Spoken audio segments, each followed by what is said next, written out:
శ్రీ మహాగణాధిపతయే నమః శ్రీమాత్రే నమః మాచిరాజ భక్తి ప్రేక్షకులందరికీ నమస్కారం. మే నెలలో మేషాది ద్వాదశ రాశులకి మాస ఫలితాలు ఏ విధంగా ఉంటాయో, నెల మొత్తం యోగించాలంటే ఎలాంటి ప్రత్యేకమైన జాగ్రత్తలు తీసుకోవాలో, ఏ దేవాలయ దర్శనం చేయాలో, అలాగే మే నెలలో రాశిని బట్టి అనుకూల తేదీలేంటో ప్రతికూల తేదీలేంటో ఈ వీడియోలో మనం తెలుసుకుందాం. తదుపరి సింహరాశి.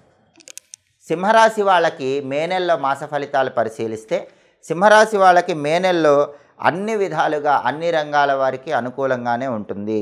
ద్వితీయార్థంలో చేస్తున్నటువంటి వృత్తి వ్యాపారాలలో గుర్తింపు ఉంటుంది, రాడింపు ఉంటుంది, ఆరోగ్యం చాలా బాగుంటుంది, ఆర్థిక లావాదేవీలన్నీ కూడా చాలా చక్కగా సంతృప్తినిస్తాయి.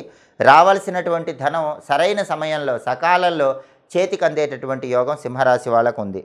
అలాగే ఉల్లాసంగా ఉత్సాహంగా కాలాన్ని గడుపుతూ ఉంటారు, ధైర్యంతో ముందడుగు వేయగలుగుతారు, వాహన సౌఖ్యం ఉంటుంది, బండి కానీ కారు కానీ కొనుక్కోవాలని చేసే ప్రయత్నాలన్నీ చాలా చక్కగా అనుకూలిస్తాయి. అలాగే బంధుమిత్రులతో సఖ్యత పెరుగుతుంది, వాళ్ళతో ఉన్నటువంటి విభేదాలన్నీ కూడా సమసిపోతాయి, సంతాన సౌఖ్యం ఉంటుంది, సంతానం వల్ల మంచి పేరు ప్రతిష్టలు లభించేటటువంటి యోగం కూడా సింహరాశి వాళ్ళకి మే నెలలో కనిపిస్తోంది. స్పెక్యులేషన్ రంగం బాగా లాభాలను ఇస్తుంది. రేటు తక్కువ ఉన్నప్పుడు సరుకు కొనటం, రేటు వచ్చాక సరుకు అమ్మటం, దీన్ని స్పెక్యులేషన్ అంటారు. ఈ స్పెక్యులేషన్ రంగంలో ఎక్కువ లాభాలు పొందే సూచనలు ఉన్నాయి. అలాగే గతంలో పూర్తి కాని పనులన్నీ కూడా మే నెలలో సింహరాశి వాళ్ళు సులభంగా పూర్తి చేసుకోగలుగుతారు. ఉద్యోగులకి ప్రమోషన్తో కూడినటువంటి స్థానచలనం లభించేటటువంటి అవకాశం ఎక్కువగా ఉంది. మొత్తం మీద పరిశీలిస్తే సింహరాశి వాళ్ళకి చాలా అద్భుతమైనటువంటి ఫలితాలే కనిపిస్తున్నాయి. ప్రధానంగా సింహరాశి వాళ్ళకి అష్టమ రాహుదోషం ఉంది. ఈ అష్టమ రాహుదోషం వల్ల అప్పుడప్పుడు చికాకులు ఏర్పడుతూ ఉంటాయి, అదృష్టం ఆలస్యం అవుతూ ఉంటుంది.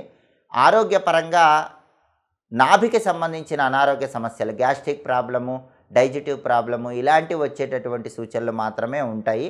ఈ అష్టమ రాహుదోషం తొలగింపజేసుకోవటానికి ఆదివారం పూట రాహుకాలంలో దుర్గాదేవి ఆలయంలో సాయంత్రం 4:30 నుంచి 6 మధ్యలో 4 నిమ్మదీపాలు వెలిగించుకోండి. ప్రతిరోజు కూడా దుర్గాదేవికి సంబంధించిన దుర్గాం దేవీం శరణమహం ప్రపద్యే అనే మంత్రాన్ని 21 సార్లు చదువుకోండి. దుర్గా కవచం చదవటం లేదా వినటం, దుర్గా ఆలయ దర్శనం చేయటం ద్వారా అప్పుడప్పుడు వచ్చేటటువంటి చికాకులన్నీ అధిగమించవచ్చు. సింహరాశి వాళ్ళకి సప్తమ శని సంచారం వల్ల వివాహాలు నిశ్చయమవటం ఆలస్యం అవుతూ ఉంటుంది. కాబట్టి ఈ వివాహపరమైనటువంటి సమస్యలు అధిగమించడానికి వెంకటేశ్వర స్వామి వారికి సంబంధించిన ఆలయ దర్శనం ఈ నెలలో శనివారం చేసుకోండి. వెంకటేశ్వర స్వామికి తులసి మాలికను సమర్పించండి. దుర్గా ఆలయ దర్శనం, వెంకటేశ్వర ఆలయ దర్శనం ద్వారా మే నెల మొత్తం సింహరాశి వాళ్ళు అద్భుతమైన శుభ ఫలితాలను సిద్ధింపజేసుకోవచ్చు.